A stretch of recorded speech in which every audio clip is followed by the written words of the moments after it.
మా latest videos కోసం మా ఈ తెలుగు న్యూస్ ఛానల్ సబ్స్క్రైబ్ చేసి గంట సింబల్ యాక్టివేట్ చేసుకోండి. రేపు సంకటహర చతుర్థి. గురురాత్రికి నీటిలో ఇది వేసి ఇల్లంతా చల్లితే చాలు ఇంట్లో దరిద్రము కష్టాలు పోయి కటిక పేదవాడైనా సరే ధనవంతుడిగా మారుతాడు. అష్ట ఐశ్వర్యాలు సిద్ధిస్తాయి. ధన సంపాదన కూడా పెరుగుతుంది. ధన సమస్యలు పోతాయి. హిందూ ధర్మశాస్త్రంలో వినాయకుడిని అగ్రపూజుడిగా విఘ్న నాయకుడిగా మనం కొలుస్తాము. ఏ శుభకార్యం తలపెట్టినా ఆ కార్యం నిర్విఘ్నంగా పూర్తి కావాలని మనం ప్రార్థించే మొదటి దైవం గణపతి. అటువంటి గణనాథుడికి అత్యంత ప్రీతికరమైన తిథి చతుర్థి. ప్రతి నెలా వచ్చే బహుళ పక్ష చతుర్థిని మనం సంకటహర చతుర్థిగా జరుపుకుంటాము. అసలు సంకటహర అంటేనే మన జీవితంలో ఎదురయ్యే సంకటాలను అంటే కష్టాలను హరించేది అని అర్థం. అయితే ఈ పవిత్రమైన రోజున నీటిలో ఇది కలిపి ఇల్లంతా చల్లితే చాలు మన ఇంట్లోని దరిద్రాన్ని ఆర్థిక ఇబ్బందులను శాశ్వతంగా దూరం చేసుకోవచ్చు అని శాస్త్రాలు చెప్తూ ఉన్నాయి. ఎందుకంటే ప్రాచీన కాలం నుండి మన పెద్దలు ప్రకృతిలోని పంచభూతాలను ఆరాధించేవారు. అందులో జలానికి అంటే నీటికి ఉన్న శక్తి అపారమైనది. నీరు కేవలం భౌతికమైన దాహాన్ని తీర్చే ద్రవం మాత్రమే కాదు, అది మన భావాలను శక్తులను తనలో నిక్షిప్తం చేసుకోగల ఒక అద్భుతమైన మాధ్యమం. నీటికి జ్ఞాపక శక్తి ఉంటుందని, అది మన మాటలకు ఆలోచనలకు స్పందిస్తుందని నేటి ఆధునిక విజ్ఞానం కూడా అంగీకరిస్తోంది. ఆధ్యాత్మికంగా చూస్తే నీరు వరుణ దేవుడికి ప్రతీక. అలాగే లక్ష్మీదేవి ఉద్భవించిన సముద్రం కూడా నీటితోనే నిండి ఉంటుంది. కాబట్టి నీటిని మనం లక్ష్మీ స్వరూపంగా భావిస్తాము. ఎక్కడైతే నీరు పవిత్రంగా గౌరవింపబడుతుందో అక్కడ లక్ష్మీదేవి నివాసం ఉంటుందని శాస్త్రాలు చెప్తూ ఉన్నాయి.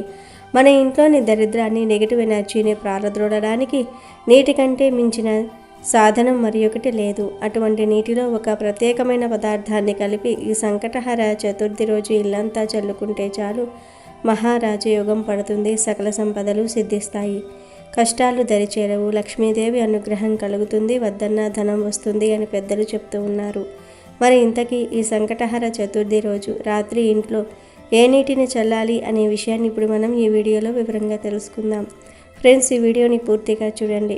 అక్కడ కొంచెం చూస్తే అర్థం అవ్వదు కనుక స్కిప్ చేయకుండా పూర్తిగా వినండి. వీడియోలోనికి వెళ్ళే ముందు ఓం గం గణపతియే నమః అని ఒక కామెంట్ చేయండి. అలాగే ఈ వీడియోకి ఒక లైక్ కొట్టడం మర్చిపోవద్దు. ఇక విషయంలోనికి వస్తే, సాధారణంగా మన జీవితాల్లో కష్టాలు వస్తూ ఉన్నాయంటే దానికి కారణం మన ఇంట్లో లేదా మన చుట్టూ ఉన్న ప్రతికూల శక్తి. ఈ ప్రతికూల శక్తి మనల్ని ఆర్థికంగా వెనక్కి లాగుతుంది. మన ఆలోచనలను మందగింపజేస్తుంది. ఇంట్లో గొడవలకు కారణమవుతుంది. ఈ సమస్యలన్నిటినీ తొలగించి ఐశ్వర్యాన్ని ఆకర్షించాలంటే సంకటహర చతుర్థి వంటి తిథి బలమున్న రోజున ఒక ప్రత్యేకమైన మిశ్రమాన్ని తయారు చేసి ఇల్లంతా చల్లి ఈ పరిహారాన్ని మీరు రేపు రాత్రి 7 గంటల నుండి 9 గంటల మధ్యలో చేయాలి. రాత్రి సమయం, ఎందుకంటే సంకటహర చతుర్థి నాడు చంద్రోదయం తర్వాత చేసే పూజలకు పరిహారాలకు విశేషమైన శక్తి ఉంటుంది. రాత్రి వేళ ప్రకృతిలో ఒక విధమైన నిశ్శబ్దం ఉంటుంది. ఆ సమయంలో చేసే దైవిక కార్యాలు త్వరగా ఫలిస్తాయి. కనుక మీరు ముందుగా ఒక గాజు గ్లాసును లేదా ఒక రాగి చెంబును తీసుకోవాలి. రాగికి విద్యుత్ అయస్కాంత శక్తిని గ్రహించే గుణం ఉంటుంది. కాబట్టి పూజలకు రాగి పాత్రలు శ్రేష్టం. రాగి చెంబు లేకపోతే ఒక గాజు గ్లాసు అయినా తీసుకోవచ్చు.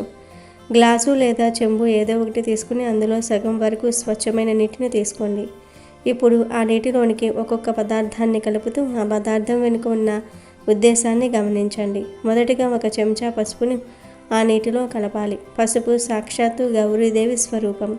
వినాయకుడు పసుపు ముద్ద నుంచే జన్మించాడని మన పురాణాలు చెప్తూ ఉన్నాయి. పసుపుకు క్రిమిసంహారక గుణంతో పాటు ఆధ్యాత్మికంగా రక్షణ కవచంలా పనిచేసే శక్తి ఉంది. అది నీటిని పవిత్రం చేసి ఆ నీటికి మంగళకరమైన శక్తిని ప్రసాదిస్తుంది.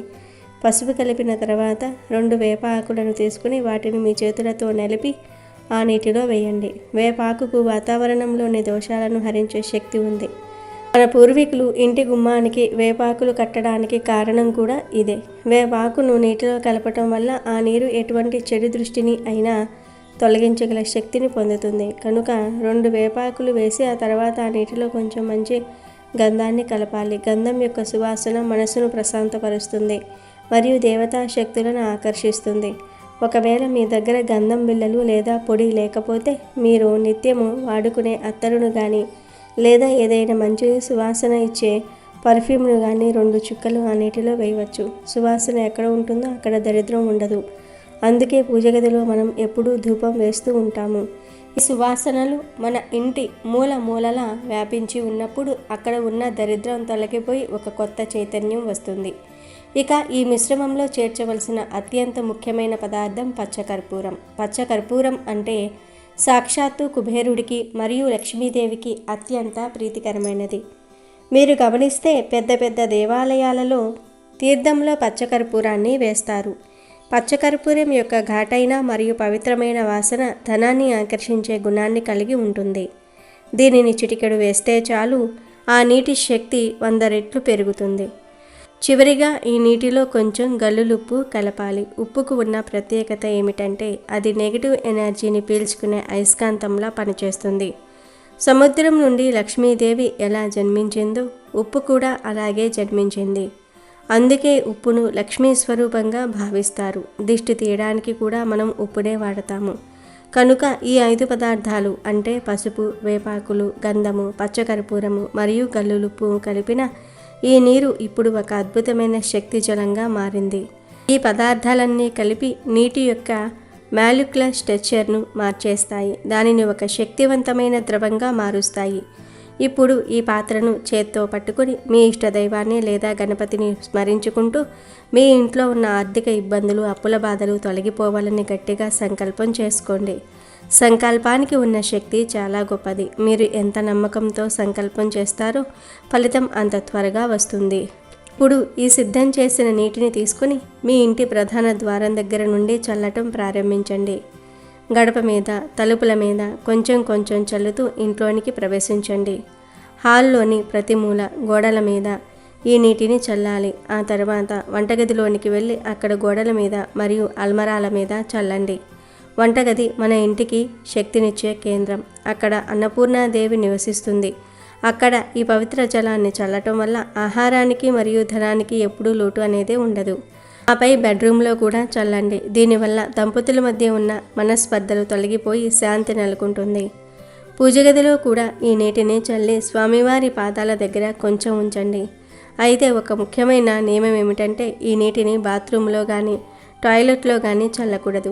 ఆ ప్రదేశాలు మినహా ఇంటి మొత్తం ప్రతి గదిలోనూ ఈ నీటిని చల్లటం వల్ల ఒక అద్భుతమైన మార్పును మీరు గమనిస్తారు. మిగిలిన నీటిని ఇంటి బయట ఉన్న మొక్కల మొదట్లో పోయవచ్చు లేదా ఇంటి ముందు చల్లవచ్చు. ఈ పరిహారం వెనుక ఉన్న అంతరార్థాన్ని మనం లోతుగా అర్థం చేసుకోవాలి. సంకటహర చతుర్థి నాడు వినాయకుడు మన సంకటాలను హరించడానికి సిద్ధంగా ఉంటాడు.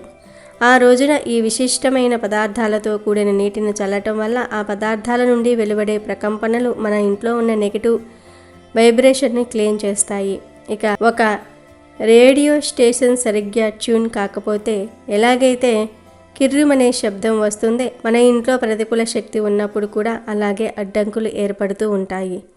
ఈ నీటి పరిహారం మన ఇంటిని సక్సెస్ మరియు ధనప్రాప్తి అనే ఫ్రీక్వెన్సీకి ట్యూన్ చేస్తుంది. పసుపు మనల్ని రక్షిస్తుంది. గల్లులుప్పు చెడును తీసేస్తుంది. పచ్చకర్పూరం అదృష్టాన్ని ఆకర్షిస్తుంది. ఎవరైతే కటిక పేదరికంలో ఉన్నారో, నిరంతరం అప్పుల బాధలతో సతమతమవుతూ ఉన్నారో వారికి ఈ పరిహారం ఒక కొత్త ఆశను కలిగిస్తుంది. కేవలం నీళ్లు చల్లితే ధనం ఎలా వస్తుంది అని కొందరికి అనిపించవచ్చు, కానీ ఇది కేవలం భౌతికమైన చర్య కాదు. ఇది ఒక మానసిక మరియు ఆధ్యాత్మిక ప్రక్రియ. ఈ పరిహారం చేసిన తర్వాత మీ ఆలోచనలో స్పష్టత వస్తుంది. మీ ఇంట్లో వారిలో ఉత్సాహం పెరుగుతుంది.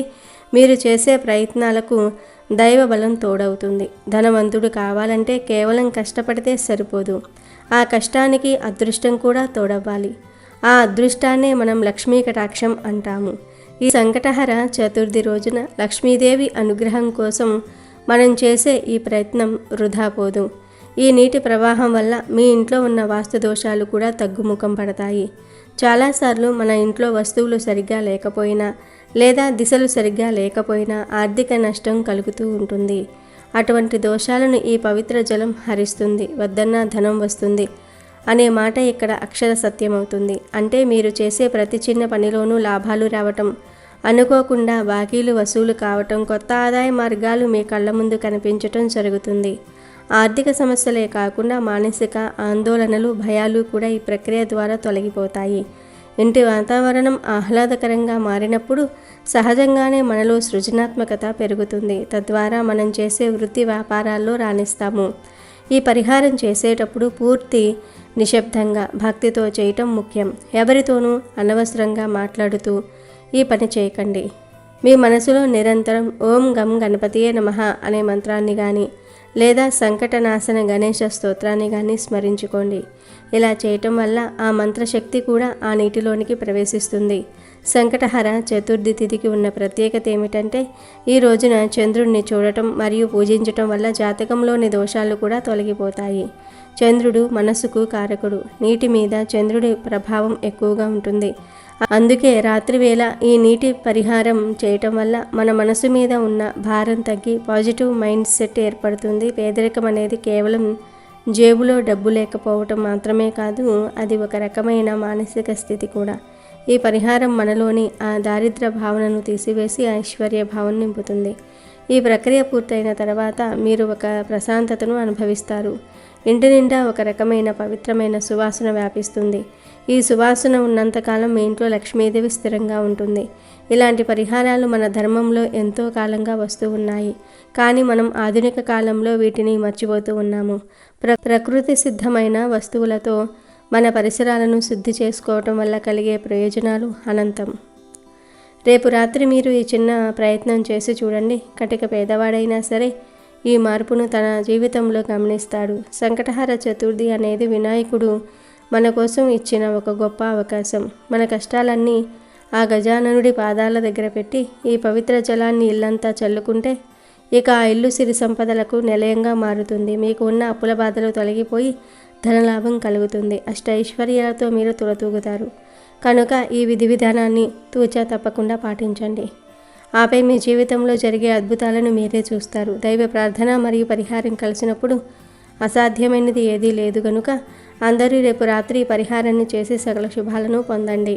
సంతాన సమస్యలు, ఆర్థిక సమస్యలు, అప్పుల బాధలు, వివాహ సమస్యలు, భార్యాభర్తల మధ్య కలహాలు, ఉద్యోగ సమస్యలు, ఇలాంటి సమస్యలన్నీ వెంటనే తొలగిపోయి మీకు మంచి రోజులు రావాలంటే సంకటహర చతుర్థి నాడు ప్రతి ఒక్కరూ ఇంట్లో గణపతిని పూజించండి. ఈ రోజున ప్రతి ఒక్కరూ తలస్నానం చేయాలి. గణపతిని పూజించేవారు ఇల్లంతా పసుపు నీటితో శుద్ధి చేసి ఇంటి గుమ్మానికి పసుపు రాసి ఇంటి ముందు ముగ్గు వేసుకోండి. ఇక గణపతి పూజ కోసం ముందుగానే 21 గరిక పోచలు, ఎరుపు రంగు పుష్పాలను సిద్ధం చేసుకోండి. పూజ చేసే ఆడవారు కాళ్లకు పసుపు రాసుకుని కుంకుమ బొట్టు పెట్టుకుని దీపారాధన చేయాలి. ముందుగా మీ పూజ గదిలో ఉన్న గణపతి పటానికి గంధం రాసి కుంకుమ బొట్లు పెట్టి ఎరుపు రంగు పుష్పాలతో గణపతిని అందంగా అలంకరించుకోండి. అలాగే కొన్ని అక్షింతలు కూడా సిద్ధం చేసుకోండి. ముఖ్యంగా ఎర్ర మందార పూలతో గణపతిని పూజిస్తే మీ పూజలకు రెట్టింపు పుణ్య ఫలితం లభిస్తుంది. అలాగే గణపతి చిత్రపటానికి గరికమాల వేసి నమస్కారం చేసుకోండి. గరికమాల వేయలేని వారు 21 గరికలను గణపతి దగ్గర పెట్టుకోండి. గరికతో వినాయకుడిని పూజిస్తే ఎలాంటి కోరిక అయినా వెంటనే నెరవేరుతుంది. ఈ విధంగా గణపతిని అందంగా అలంకరించి గణపతి ముందు ఆవు నెయ్యితో కానీ కొబ్బరి నూనెతో కానీ దీపారాధన చేయండి. గణపతి ముందు తప్పనిసరిగా 2 దీపాలు వెలిగించాలి. ఇక పూజలో గణపతికి నైవేద్యంగా 21 ఉండ్రాలు నివేదించండి. ఉండ్రాళ్ళు చేసే అంత సమయం లేదనేవారు బెల్లం ముక్కను నివేదించండి. తర్వాత గణపతికి హారతి సమర్పించి 5 ప్రదక్షిణాలు చేసి మీ తలపైన అక్షింతలు వేసుకొని మీ పూజను ముగించుకోండి. పూజ పూర్తయిపోయిన తర్వాత చివరిగా సంకటహర చతుర్థి వ్రత కథను చదవాలి లేదా వినాలి. పూజ చేసే ఆడవారు ఈ రోజున ఉపవాసం ఉంటే మంచిది. ఇలా ఈరోజు పూజ చేసుకుంటే సకల ఐశ్వర్యాలు సిద్ధిస్తాయి. అలాగే మనలో చాలామంది డబ్బు సమస్యలతో ఇబ్బంది పడుతూ ఉంటారు. అలాంటి వారు ఈరోజు మీ పూజ గదిలో ఉన్న గణపతి చిత్రపటానికి యాలకుల మాల వేసి నమస్కారం చేసుకోండి. యాలకుల మాల ఎలా వేయాలంటే ఒక తెలుపు దారానికి పసుపు రాసి ఆ పసుపు దారానికి 21 యాలకులు గుచ్చి యాలకుల మాల సిద్ధం చేసుకొని ఈ యాలుక్కాయల మాలను గణపతి పటానికి వేసి పూజ చేసుకోండి. ఆ గణపతి ఆశీర్వాదంతో అకస్మాత్తుగా డబ్బు కలిసి వచ్చి అఖండ రాజయోగం ప్రాప్తిస్తుంది. ఈ సంకటహర చతుర్థి రోజు పసుపు లేదా ఎర్రటి రంగులో ఉండే దుస్తులను ధరిస్తే చాలా మంచిది. గ్రహ దోషాలు, గ్రహ పీడలు పోతాయి, సకల సంపదలు సిద్ధిస్తాయి. కనుక ఈరోజు అందరూ పసుపు లేదా ఎరుపు రంగులో ఉండే దుస్తులను ధరించండి. గణపతికి ఎంతో ఇష్టమైన ఈ సంకటహర చతుర్థి రోజున కొన్ని కూరలను ఇంట్లో వండుకుంటే కోటి జన్మల పుణ్యం వస్తుంది. ఈరోజు ఈ కూరలను తినటం వలన మీకు విపరీతమైన పుణ్య ఫలితం అనేది కలుగుతుంది. అష్టైశ్వర్యాలు సిద్ధిస్తాయి. ఈ రోజున గణపతికి ఎంతో ఇష్టమైనటువంటి బీరకాయ కూరను వండినా తిన్నా దరిద్ర బాధలన్నీ కూడా తొలగిపోతాయి. ధనం అనేది విపరీతంగా దూసుకు వస్తుంది. కాబట్టి బీరకాయను కూర రూపంలో కానీ లేదా పచ్చడి రూపంలో కానీ లేదా ఫ్రై రూపంలో కానీ తప్పనిసరిగా వండుకునే ప్రయత్నం చేయండి. ఇలా సంకటహర చతుర్థి రోజు బీరకాయను వండుకుని తినటం వలన మీకు ధనలాభం కలుగుతుంది. ధన సమస్యలన్నీ పూర్తిగా తొలగిపోతాయి. దరిద్రం అనేది కూడా ఆమడ దూరం పారిపోతుంది. కాబట్టి తప్పనిసరిగా బీరకాయను వండుకోండి. ఇక తర్వాత నల్లేరు కాడ అని ఉంటుంది. ఈ నల్లేరు కాడ మనకు మార్కెట్లో దొరుకుతుంది. పల్లెటూళ్ళల్లో ఉండేవారికి దీని గురించి బాగా తెలుసు. ఈ నల్లేరు కాడ అంటే గణపతికి చాలా ఇష్టం. కనుక ఈ సంకటహర చతుర్థి రోజున మీరు ఈ నల్లేరు కాడతో పచ్చడి చేసుకొని తినటం వలన విపరీతమైనటువంటి ధనలాభం కలుగుతుంది. జాతక దోషాలన్నీ కూడా తొలగిపోతాయి. అదృష్టం అనేది పడుతుంది. కోటి జన్మల పుణ్యం అనేది కలుగుతుంది. ఈ నల్లేరు కాడ చూడడానికి ఇక్కడ చూపిస్తున్నట్లుగా అనగా వీడియోలో చూపిస్తున్నట్లుగా ఇలా ఉంటుంది. ఇది మనకు విరివిరిగా దొరుకుతుంది. కనుక నల్లేరు కాడ తీసుకుని చక్కగా పచ్చడి చేసుకుని ఇంట్లో పిల్లలు పెద్దలు అందరూ కూడా తినటం వలన ఆయుష్ అనేది పెరుగుతుంది. అష్టైశ్వర్యాలు సిద్ధిస్తాయి. ఈ నల్లేరు కాడ పచ్చడి కూడా చాలా రుచిగా ఉంటుంది.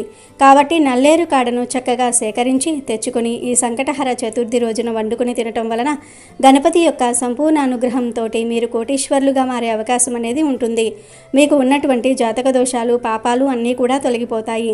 ఇక సంకటహర చతుర్థి రోజు వండుకోవలసినటువంటి ఇంకొక కూర ఏమిటి అంటే బఠానీ కూర. అవును బఠానీ ఉంటాయి కదా, ఆ బఠానీల కూరను కూడా ఈ రోజు తినటం వలన చక్కటి అదృష్టం వరిస్తుంది. అంటే బఠానీతో కూర వండుతారు. అలాగే కూరల్లో కలుపుడికి వాడుతూ ఉంటారు కదా. అంటే బంగాళదుంప, బఠానీ, బీరకాయ, బఠానీ, వంకాయ, బఠానీ ఇలా ఏదో ఒక రూపంలో ఈరోజు పచ్చి బఠానీలను తింటే విఘ్నేశ్వరుడి యొక్క అనుగ్రహం అనేది సంపూర్ణంగా కలుగుతుంది. గ్రహ దోషాలు, ఆర్థిక సమస్యలు, అప్పుల బాధలు అన్నిటి నుంచి కూడా బయటపడతారు. సకల సంపదలు సిద్ధిస్తాయి. కాబట్టి చక్కగా రేపు ఇంట్లో ఈ 3 కూరల్లో ఏదో ఒకటి వండుకునే ప్రయత్నం చేయండి. ఈ 3 కూరల్లో నుండి ఏ కూరను వండుకున్నా మీ కష్టాలు పోయి, ఆర్థిక సమస్యలు పోయి, అష్టైశ్వర్యాలు సిద్ధిస్తాయి. కాబట్టి ఇంట్లో ఆడవాళ్ళందరూ కూడా తప్పనిసరిగా ఈరోజు ఈ కూరలను వండండి, తినండి. పిల్లలకు కూడా పెట్టండి. ముఖ్యంగా మగవాళ్లకు పెట్టండి. ఇలా తినటం వలన ఇంటిపరమైనటువంటి దోషాలన్నీ కూడా తొలగిపోతాయి. కానీ ఈ సంకటహర చతుర్థి రోజు నాన్ వెజ్ని పొరపాటున కూడా వండటం కానీ తినటం కానీ చేయకూడదు. నాన్ వెజ్ అంటే కోడిగుడ్డు, చికెను, మటను, ఫిష్, చేపలు, రొయ్యలు ఇలాంటివేమీ కూడా వండకూడదు, తినకూడదు. గుడ్డును చాలామంది నాన్ వెజ్ కాదనుకుని తినేస్తూ ఉంటారు. కానీ గుడ్డు కూడా నీచే. ఈ సంకటహర చతుర్థి రోజు గుడ్డు కూడా తినకూడదు. కనుక ఈరోజు ఇంట్లో మాంసాహారం వండవద్దు, తినవద్దు. ఇంట్లో అనే కాదు, మీరు బయట కూడా నాన్ వెజ్ తినకూడదు. అంటే రెస్టారెంట్స్లో, బజారుల్లో, నూడిల్స్ బళ్ళ దగ్గర, బిర్యానీ షాప్ల దగ్గర, బజ్జీ బళ్ళ దగ్గర ఎక్కడా కూడా నాన్ వెజ్ తినకూడదు. కేవలం కూరల రూపంలోనే కాదు, ఏ రూపంలోనూ కూడా నాన్ వెజ్ను తినకూడదు. అంటే నూడిల్స్, మంచూరియా, బిర్యానీ, బర్గర్లు, పిజ్జాలు, ఎగ్ పఫ్, చికెన్ లాలీపాప్లు, chicken joints, chicken wings, chicken pakodi, chicken పప్పులు ఇలా ఏ రూపంలోనూ కూడా నాన్ వెజ్ను తినకూడదు. ఇలా సంకటహర చతుర్థి రోజు ఏ రూపంలోనూ కూడా నాన్ వెజ్ తినకుండా జాగ్రత్తగా ఉండండి. కాదని ఈరోజు నాన్ వెజ్ తింటే సకల దేవతల ఆగ్రహానికి గురి అవుతారు. ఇక మీరు ఎన్ని పూజలు చేసినా ఫలితం అనేదే రాదు. దరిద్రాన్ని అనుభవిస్తారు. కనుక అందరూ కూడా ఈరోజు ఈ ఆహార నియమాలను పాటించండి. వీడియో నచ్చితే లైక్ చేయండి, షేర్ చేయండి, బట్ సబ్స్క్రైబ్ చేసుకోవడం మర్చిపోవద్దు.